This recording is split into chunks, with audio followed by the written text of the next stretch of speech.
Everyone, welcome to study with Chitralekha. बच्चों कैसे हो आप सब? आई होप आप लोग सभी बहुत अच्छे होंगे और आप लोगों की प्रिपरेशन भी बहुत अच्छे तरीके से चल रही होगी। तो बच्चों, आज की वीडियो में हम लोग करने वाले हैं PT1 के लिए क्लास 5th का मैथ्स का टेस्ट पेपर। वीडियो शुरू करने से पहले मैं आप लोगों से एक रिक्वेस्ट करना चाहूँगी, अगर आप लोगों ने चैनल को सब्सक्राइब नहीं किया है तो चैनल को सब्सक्राइब कर लीजिए और सब्सक्राइब करके बेल आइकन प्रेस कर लीजिएगा। बेल आइकन प्रेस करेंगे तो नोटिफिकेशन आपके पास आ जाएगा और आप लोग अपने जो रिवीजन का काम है वो फटाफट कर पाएंगे, जिससे आप लोगों के मार्क्स और अच्छे आने में आपको हेल्प होगी। ठीक है, वीडियो पसंद आएगा तो बच्चों लाइक करिएगा। वीडियो को लाइक किए हुए बिना बिल्कुल भी मत जाइएगा और वीडियो को जो है शेयर कर दीजिएगा अपने दोस्तों के साथ, अपने फ्रेंड्स के साथ। अगर आपका कोई ग्रुप है तो उसको भी शेयर कर दीजिएगा। ठीक है, तो चलिए हम लोग वीडियो को शुरू करते हैं। देखते हैं पहला क्वेश्चन। फर्स्ट सेक्शन जो है आपका नॉलेज का है। फर्स्ट सेक्शन में answer all the questions, 10 marks का है ये। तो आइडेंटिफाई द ओपन शेप। तो यहाँ पे ओपन शेप को हमें आइडेंटिफाई करना है। देखिए, ये वाला शेप सारे जो भी जितने भी साइड्स हैं इसके सारे क्लोज्ड हैं, इस वाले शेप के भी क्लोज्ड हैं और इस वाले शेप के भी क्लोज्ड हैं। तो जो ओपन शेप है वो हो जाएगा ऑप्शन नंबर सी। ये यहाँ पे ये ऑप्शन नंबर ए है, ये ऑप्शन नंबर बी हो गया, ये ऑप्शन नंबर सी हो गया और ये ऑप्शन नंबर डी है। तो सी ऑप्शन इसका करेक्ट ऑप्शन हो जाएगा, यही ओपन शेप है। Angles are measured in degrees. तो option number B correct option हो जाएगा। Choose the number which has 4 in 100 place. तो 100 प्लेस पर जहाँ पर 4 है वो नंबर हमें बताना है। तो ऑप्शन नंबर ए 6452 इसका करेक्ट आंसर हो जाएगा। नेक्स्ट क्वेश्चन हम देखेंगे। नेक्स्ट क्वेश्चन है 1 million equals to how many lakhs. तो 1 मिलियन इक्वल्स टू बच्चों 10 लैक्स होता है। ठीक है, अगर यहाँ पे 10 मिलियन होता तो 10 मिलियन इक्वल्स टू आपका 100 लैक्स हो जाता। ठीक, length of the boundary is a length of the boundary of the shape is. तो बच्चों, बाउंड्री की जो लेंथ होती है इसकी शेप क्या शेप होती है? तो बच्चों यहाँ पर हम लोग फिल करेंगे पेरीमीटर। ठीक है, पेरीमीटर हो जाएगी। नेक्स्ट क्वेश्चन पर आते हैं। Protractor is use to measure angles. Protractor से हम एंगल्स मेजर करते हैं। इस तरीके का एक ये होता है आपका, जिसमें यहाँ पे एंगल्स मेजर रहते हैं और डिग्रीज में एंगल मेजर करते हैं। नेक्स्ट क्वेश्चन देखिएगा। Rewrite the given numbers by inserting commas in suitable place according to the Indian number system. तो यहाँ पे ये जो नंबर है इसे हमें इंडियन नंबर सिस्टम के बेसिस पे लिखना है और कॉमा इंसर्ट करना है जो कि इंडियन नंबर सिस्टम में लगता है। तो हम इसको लिखेंगे 6,45,932 और कॉमास जो है यहाँ पे आ जाएंगे और यहाँ पे आएंगे। ठीक है, ये आपका नंबर हो जाएगा 6,45,932। ये इस तरह से कॉमा लग जाएगा। उसके बाद आपका 43,23,058 है। नहीं बच्चों, ये मैंने इसको थोड़ा सा मिस्टेक कर दिया है। 4,32,358। तो इसको कैसे लिखेंगे? इसको भी कुछ इसी तरीके से लिखेंगे, 4,32,358। ठीक है, तो यहाँ पर ये कॉमा लग जाएगा, उसके बाद ये कॉमा लग जाएगा। ये इंडियन नंबर सिस्टम में इसको इस तरीके से लिखते हैं, 4,32,358। नेक्स्ट क्वेश्चन पर आएंगे हम। Right the measures of these angles. तो राइट एंगल कितने डिग्री का होता है हमें यहाँ पे ये लिखना है। तो 90 डिग्री हो गया। स्ट्रेट एंगल कितने डिग्री का होता है? 180 डिग्री का होता है। ठीक है, तो ये यहाँ पर हम लिख देंगे। नेक्स्ट क्वेश्चन पर आते हैं। नेक्स्ट क्वेश्चन आपका न्यू सेक्शन है अंडरस्टैंडिंग का, ये 10 मार्क्स का है। Answer all the questions. Sonu finds the place value and Tappu finds the face value of the same digit in the number 3,654 and both of them find the same answer. Identify that digit in this number. तो ये जो number है आपका 3,654, इसमें place value और face value दोनों same हो, ऐसा कौन सा डिजिट है ये हमें बताना है। तो ये बच्चों 4 हो जाएगा। 4 की प्लेस वैल्यू भी 4 होगी और फेस वैल्यू भी 4 होगी। तो ऑप्शन नंबर डी आपका करेक्ट आंसर हो जाएगा। नेक्स्ट क्वेश्चन है विच of these is correct ascending orders. तो ये जो असेंडिंग ऑर्डर्स यहाँ पर आप लोगों को दे रखे हैं, इनमें से कौन सा करेक्ट है ये हमें यहाँ पर बताना है। ठीक है, तो असेंडिंग ऑर्डर वो होते हैं बच्चों जिसमें सबसे पहले छोटा नंबर होता है, उसके बाद बड़ा नंबर, उसके बाद उससे बड़ा, फिर एंड में जो भी नंबर होता है वो सबसे बड़ा नंबर होना चाहिए। तो देखिए बच्चों, यहाँ पे फर्स्ट वाले ऑप्शन में तो ये आप लोग देख सकते हो 8,79,562 है, उसके बाद 7,58,000, तो मतलब असेंडिंग ऑर्डर में सबसे पहले छोटा नंबर होना चाहिए था, तो ये वाला केस गलत हो जाएगा। 6,27,000, उसके बाद 8,79,000, 7,58,000, तो ये वाला भी केस गलत हो जाएगा। देखिए सी, देखिए 6,27,895, 7,58,000, 692, और उसके बाद आ रहा है आपका 8,79,562 और 9,87,562। तो ये जो सी ऑप्शन है ये करेक्ट ऑप्शन आपका इस क्वेश्चन का है। ठीक है, नेक्स्ट क्वेश्चन पर आइए। विच of these statement is true. तो ट्रू स्टेटमेंट हमें बताना है यहाँ पर कौन सा होगा। तो बच्चों जो ट्रू स्टेटमेंट है आपका ये है sum of two acute angle is a straight angle. बेटा देखिए एक्यूट एंगल की वैल्यू कितनी होती है, लेस देन 90 डिग्री। तो टू एक्यूट एंगल जब आप लेस देन 90 डिग्री ऐड करेंगे तो ये कभी भी इक्वल्स टू 80 डिग्री नहीं हो पाएगा, और इक्वल्स टू 80 डिग्री होना चाहिए स्ट्रेट एंगल बनाने के लिए, तो ये वाला गलत हो जाएगा। ठीक है, तो ये वाला यहाँ पे फॉल्स, इस पे फॉल्स कर दीजिए। उसके बाद sum of two obtuse angle is acute angle. तो ऑब्ट्यूज एंगल क्या होता है, ऑब्ट्यूज एंगल होता है ग्रेटर देन 90 डिग्री। ठीक है, ग्रेटर देन 90 डिग्री जब टू ऐड करोगे तो ये एक्यूट एंगल नहीं बन पाएगा, क्योंकि लेस देन 90 डिग्री होना चाहिए एक्यूट के लिए, तो ये भी फॉल्स हो जाएगा, बी वाला भी फॉल्स हो जाएगा। उसके बाद sum of two right angle is a straight angle. तो बच्चों राइट एंगल कितना होता है, इक्वल्स टू 90 डिग्री और इक्वल्स टू 90 डिग्री। ठीक है, दो राइट एंगल जब आप ऐड करेंगे, टू राइट एंगल्स, तो ये 180 डिग्री हो जाएगा, और 180 डिग्री कितना होता है, स्ट्रेट एंगल होता है। तो ये वाला जो सी वाला है ये ट्रू हो जाएगा। डी वाला देखते हैं, sum of two obtuse angle is a straight angle. तो बच्चों ऑब्ट्यूज एंगल क्या होता है, greater than 90 degree, greater than 90 degree. तो देखिए ग्रेटर देन 90 डिग्री का मतलब ये है ये 91 डिग्री भी हो सकता है, ठीक है, और ये 92 डिग्री भी हो सकता है। तो अगर आप इसको ऐड करोगे 2 + 1 कितना हो जाएगा, 3 हो जाएगा, 9 + 9 कितना हो जाएगा, 183 डिग्री हो जाएगा। तो दैट मीन्स कोई भी कंडीशन ले लें 180 डिग्री से ज़्यादा ही वैल्यू आएगी, तो ये जो डी वाला है ये भी फॉल्स हो जाएगा। ठीक है, ये फॉल्स होगा। चलिए नेक्स्ट क्वेश्चन करते हैं अब हम। This is one side of the shape, complete the shape so that it's area is 4.5 square centimetre. तो हमें क्या करना है, ये शेप कंप्लीट करना है। तो बच्चों ये जो आपकी शेप है ये वन साइड है, इसकी दूसरी साइड हमें बतानी है कि जो एरिया है 4.5 स्क्वायर सेंटीमीटर आए। अब देखिए ये यहाँ पे मैंने ड्रॉ कर दिया है, ये जो इतना शेप बनेगा इसका एरिया कितना हो जाएगा, 4.5 स्क्वायर सेंटीमीटर। इसको आप लोग काउंट भी कर सकते हो। देखिए कैसे काउंट करेंगे, ये ऐसे हो गया, ये शेप इतना हो गया, तो 1 2 3, ये 3 आपको पूरे मिल गए। उसके बाद आधा ये मिल गया, आधा ये मिल गया, तो 4 हो गया, और ये आधा हाफ ये हो गया, तो 4.5 स्क्वायर सेंटीमीटर हो गया। ठीक है, ये आंसर हो जाएगा। नेक्स्ट क्वेश्चन पर आते हैं। Classify these into acute angles and obtuse angles. तो एक्यूट एंगल्स पहले हम देख लेते हैं। तो एक्यूट एंगल कितना होता है, लेस देन 90 डिग्री होता है, तो 7 डिग्री हो जाएगा, यहाँ पे 7 हो जाएगा, 54 हो जाएगा, 40 हो जाएगा, ठीक है, 82 डिग्री हो जाएगा, बस इतना रहेगा। बाकी के जो बचे 120 डिग्री, ठीक है, 91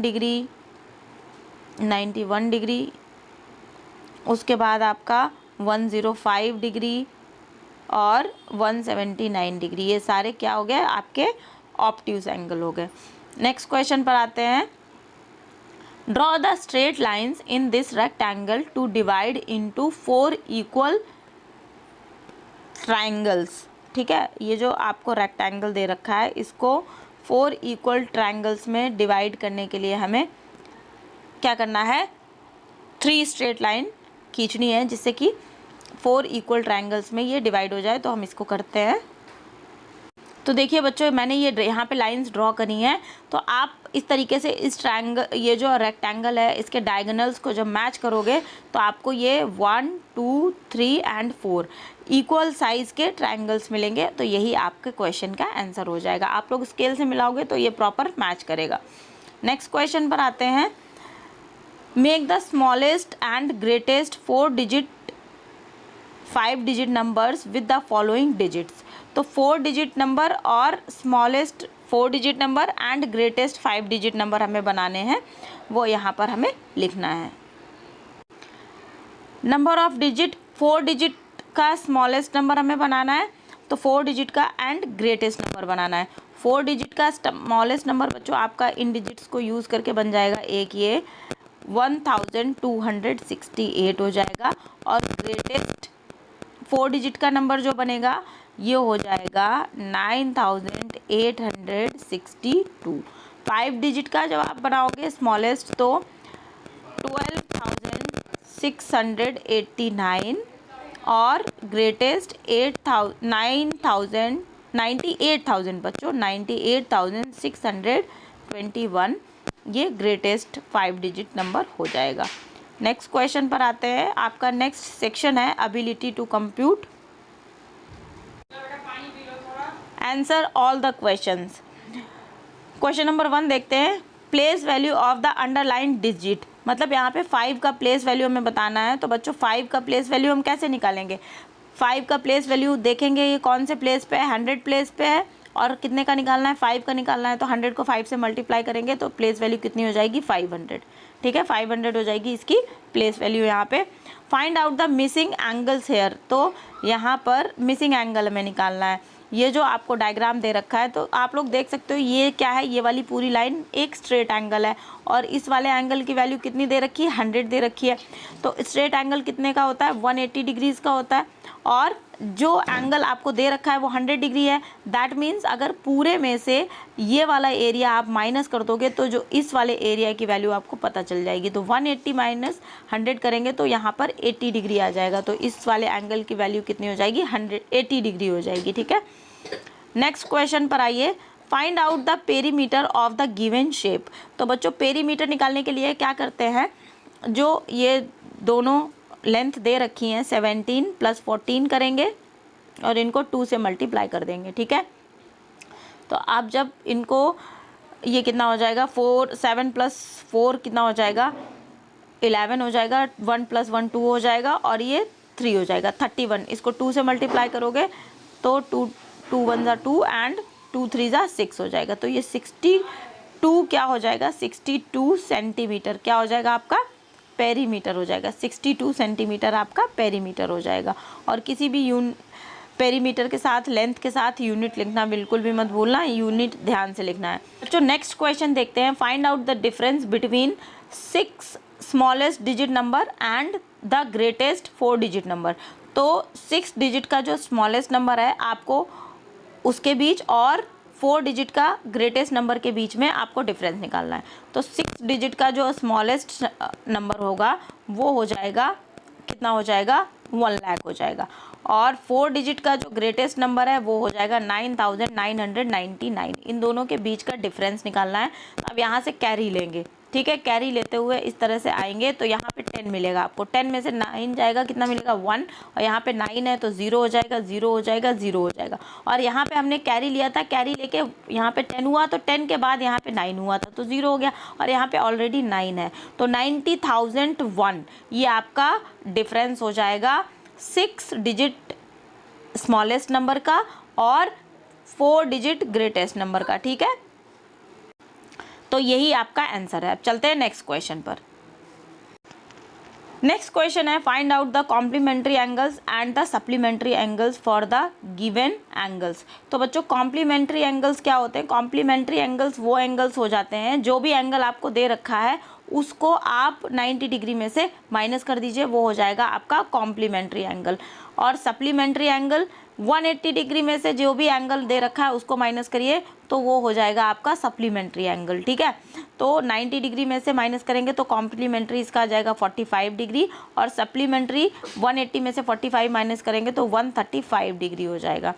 ठीक है, 90 डिग्री में से 9 माइनस करेंगे तो सिंपली 81 डिग्री आ जाएगा और 180 डिग्री में से 9 माइनस करेंगे तो 171 डिग्री आ जाएगा। ठीक है, चलिए उसके बाद 72 डिग्री 90 में से माइनस करेंगे तो 18 डिग्री कॉम्प्लीमेंट्री हो जाएगा और 108 डिग्री क्या हो जाएगा? सप्लीमेंट्री हो जाएगा। 90 में से 50 माइनस करेंगे तो 40 डिग्री जो कि कॉम्प्लीमेंट्री है और 180 में से माइनस करेंगे तो 130 डिग्री ये क्या हो जाएगा? आपका सप्लीमेंट्री एंगल हो जाएगा। इसको हम कर लेंगे, बहुत ईजी टेबल है। नेक्स्ट क्वेश्चन पर आते हैं, प्रॉब्लम सॉल्विंग एबिलिटी। इसमें आंसर ऑल द क्वेश्चंस। तो अब हम देखते हैं, a telecom company wants to build a tower, which of these shapes you suggest to use the building of towers to make its strong and stable. तो बच्चों एक telecom company को एक टावर बनाना है तो जो सबसे ज़्यादा स्टेबल और स्ट्रॉन्ग स्ट्रक्चर होता है वो ट्रायंगुलर शेप का होता है। बेस जितना ज़्यादा एरिया कवर करता है वो बिल्डिंग उतनी ही ज़्यादा स्ट्रॉन्ग होती है, स्टेबल होती है। तो ऑप्शन नंबर डी यहाँ पे करेक्ट ऑप्शन हो जाएगा। आप लोगों ने देखा भी होगा जो नेटवर्क के टावर्स होते हैं वो इसी शेप के होते हैं, इस तरह से बने होते हैं। ठीक है, यहाँ पे ऊपर एंटीनास वगैरह लगे रहते हैं, इसी शेप के होते हैं। नेक्स्ट क्वेश्चन पर आते हैं, teacher gave an activity to find out the area of their notebook front face. The areas are given as following, Gogi's 20 square centimetre, Bhanu 220 square centimetre, Nandu's 210 centimetre and Suma's 240 square centimetre. Among 4 of these one is wrong, who is that. तो देखिए बच्चों, अगर आप लोगों ने इस question में बहुत ही सिंपल सी एक छोटी सी एक्यूट मिस्टेक है, वो क्या है? एक पिक्यूलियर सी मिस्टेक है। देखिए जो नंदू ने एरिया निकाला है उसने 210 सेंटीमीटर लिखा है, जबकि एरिया को जो हम यूनिट होती है सेंटीमीटर स्क्वायर में होती है। तो ठीक है, जो इसका रॉन्ग एरिया है वो हो जाएगा नंदू का। तो ऑप्शन नंबर सी पे आप टिक कर देंगे। नेक्स्ट क्वेश्चन पर आइए, Anoop has a chicken centre, he sold 75 kgs chicken at the rate of 220 per kg on last Sunday. Find the amount that he had earned on last Sunday. तो Sunday को 75 kg उसने जो है chicken cell किया। 1 kg कितने में अनूप ने cell किया? 1 kg सेल किया, 1 kg 220 रुपीज़ का। ठीक है, कितने का? 220 रुपीज़ का। तो 75 kg उसको सेल करके कितना पैसा मिला ये हमें बताना है। तो इसमें सिंपली क्या होगा, 220 को आप लोग मल्टीप्लाई कर दोगे 75 से।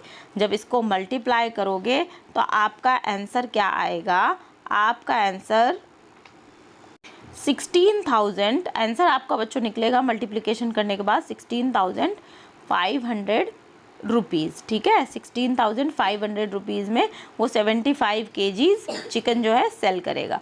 नेक्स्ट क्वेश्चन पर आइए, Dhruv and Sakshi made the following shapes. Dhruv used only match sticks but Sakshi made the shapes with match stick and thread और wire. Observe the following shapes and write the name of the child who made it. ठीक है, तो देखिए बच्चों ये वाला जो shape है ये सिर्फ मैच स्टिक से नहीं बनेगा, इसके लिए वायर्स और थ्रेड्स भी चाहिए। तो ये वाली जो शेप है ये किसने बनाई है? साक्षी ने। ठीक है, साक्षी। और ये वाला शेप ध्रुव एंड साक्षी दोनों बना लेंगे। डी और एस मैं लिख दे रही हूँ, ये वाला साक्षी ने बनाया है और ये वाला ध्रुव एंड साक्षी दोनों बना लेंगे, ठीक है। तो इस तरीके से ये आपका फिल हो जाएगा। नेक्स्ट क्वेश्चन पर आइए। Ganesh kept his game items on a table, observe these and answer the following, which of these has covered more place on the table. तो बच्चों ये टेबल आप देख रहे हो, इस पर 3 गेम्स रखे हुए हैं। पहला आपका ये कैरम बोर्ड है, फिर ये आपको यहाँ पे स्नेक एंड लैडर दिख रहा है, तीसरा आपका चेस बोर्ड है। तो कैरम सबसे बड़ा है तो ये सबसे ज़्यादा एरिया कवर करता है, तो आप यहाँ पे लिख दोगे कैरम, ठीक है। विच of these has the smallest perimeter. तो स्मॉलेस्ट पेरीमीटर बच्चों किसका होगा, जो सबसे कम एरिया कवर कर रहा होगा। और सबसे कम एरिया कौन कवर कर रहा है, या आप लोग इसमें से देखो, चेस कवर कर रहा है, ठीक है, चेस। तो यहाँ पे चेस लिख दोगे। What is the area of the table. Third वाला क्वेश्चन देखते हैं, सी क्वेश्चन।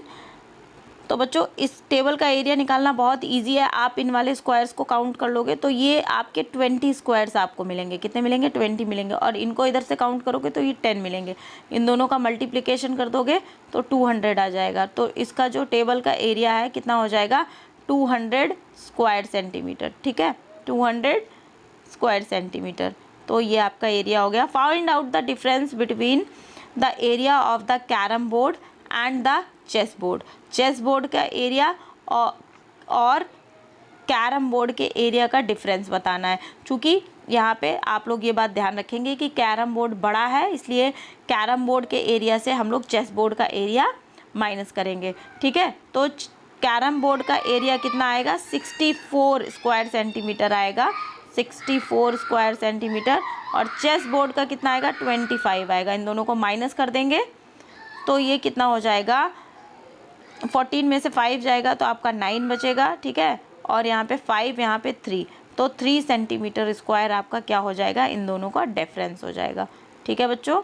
और इसी तरीके से ये पेपर आपका यहाँ पे कंप्लीट होता है।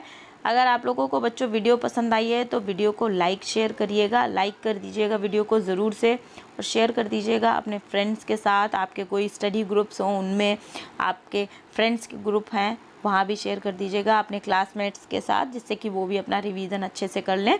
और चैनल को सब्सक्राइब ज़रूर कर लीजिएगा बच्चों, चैनल को सब्सक्राइब किए बिना बिल्कुल मत जाइएगा। सब्सक्राइब करके बेल आइकन प्रेस कर लीजिएगा, जिससे कि वीडियो की नोटिफिकेशन आपके पास आ जाएगी और आप लोग अपना रिवीजन टाइम से कर पाओगे। खूब पढ़िए, मिलते हैं अगली क्लास में। Thank you.